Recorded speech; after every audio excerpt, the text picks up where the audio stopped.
You brought up Kelly, you brought up Day. Do you think it's simply a dynamic there where Chip Kelly runs with his offense because he's so well respected? We had a conversation the other day on the USC channel because they're so familiar with Chip Kelly there, of course. And he's considered one of the best minds in the sport on the offensive side. And he runs headfirst into a situation with Ryan Day, one of the best minds on that side of the football. How they will work together. Ryan Day says, I'm CEO, take the offense, or how that dynamic works. I think it will be interesting to see, not that Chip Kelly needs to like revitalize his career. His career's been very good, but I think because you were at UCLA and you didn't all of a sudden elevate UCLA to this top of the Pac-12 type of program every year, the perception is that Chip Kelly hasn't really done much since maybe his first or second year in the NFL in terms of kind of being this innovative offensive guy.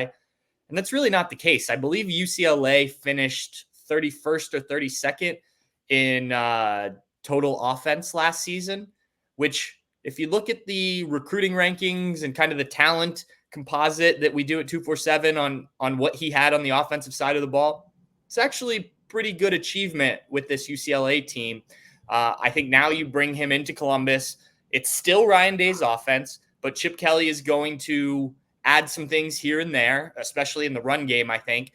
And so I think it's a nice mix, and it's two guys that really know each other well, going back to when Ryan Day was a player for Chip Kelly. Actually, going back even further than that, I wrote about this earlier this offseason. They're from the same hometown. Chip Kelly used to hang out at Ryan Day's grandparents' house when Ryan Day was a kid, so he's known Chip Kelly pretty much all his life.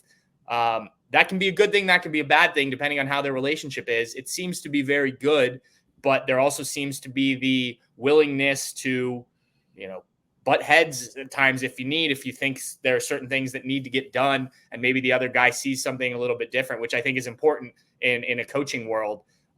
So I see the blueprint for how this works. I think it makes a lot of sense. And I think that you shouldn't discredit Chip Kelly's innovativeness just because people weren't really watching UCLA. When they had athletes, when they had talent on offense, Chip Kelly figured out a way to use them.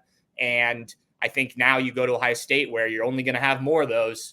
It seems, on paper at least, like a match made in heaven, for lack of a better term.